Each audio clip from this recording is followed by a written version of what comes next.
hinumdumi. Ayaw pirming kagul.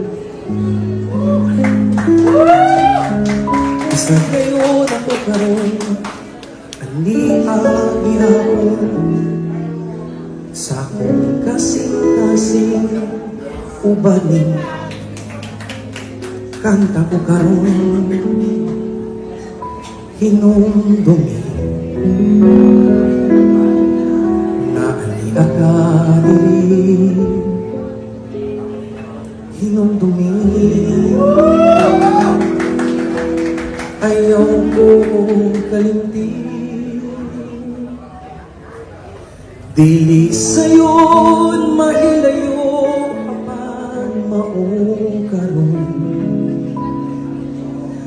Basta kan di ka pohon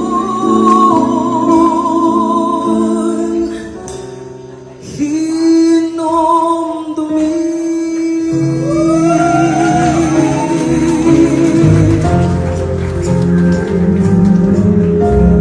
Magandang araw mga kapolitika at welcome back dito sa ating YouTube channel. Magbibigay po tayo ng update kay Sofronio Vasquez at para rin dito sa Manila International Film Festival na gaganapin sa Beverly Hilton sa California sa mga susunod na araw. Pero bago ang lahat ay huwag kalimutang mag-like at mag-subscribe na rin kayo para updated kayo sa ating mga latest issue. At sa mga susunod na araw na nga po itong maging performance si Sofronio dito sa pinakahihintay na Manila International Film Festival.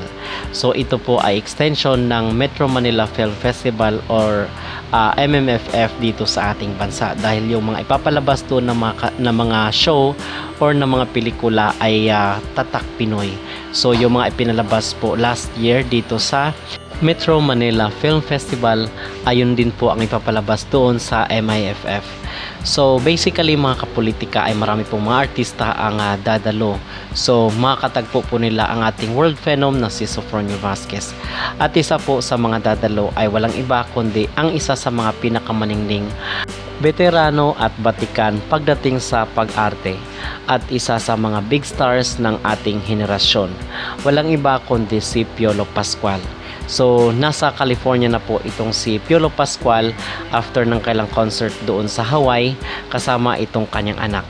And mga kapolitika, darating rin po or andito rin po itong si Arjo Atayde sa nasabing event sa MIFF.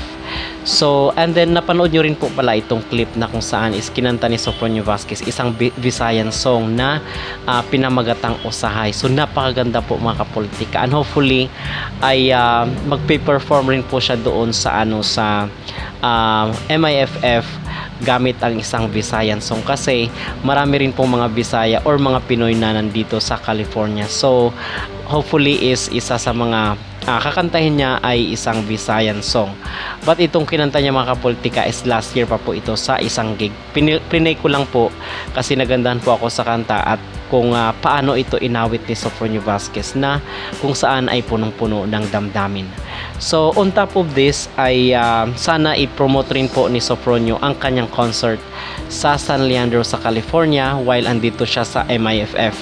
At least ay mahikayat ni Sofronio na manood rin ang iba nating mga kababayan dito sa kanyang maging concert sa San Leandro sa California sa Bal Theater. Okay? So far mga kapolitika ay yun po ang ating update ngayong araw kay Sofronio Vasquez. At patuloy pong nagpapahinga itong si Sofronio para sa kanyang maging live performance doon sa Bal Theater sa San Leandro sa California sa Sabado na po yan. Ano po ang inyong maging reaksyon dito sa madamdamin na pag-awit ni Sofronio Vasquez ng isang Visayan song na Usahay? At agree po ba kayo na sana ay kakanta rin siya ng isang Visayan song doon sa MIFF dahil isa namang Bisaya itong Sofronio at ito yung kagandahan sa kanya dahil hindi niya po nakakalimutan kung saan siya nanggaling.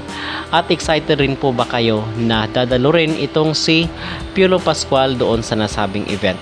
Mag-comment down below at huwag kalimutang mag-like at mag-subscribe na rin kayo para updated kayo sa ating mga latest issue.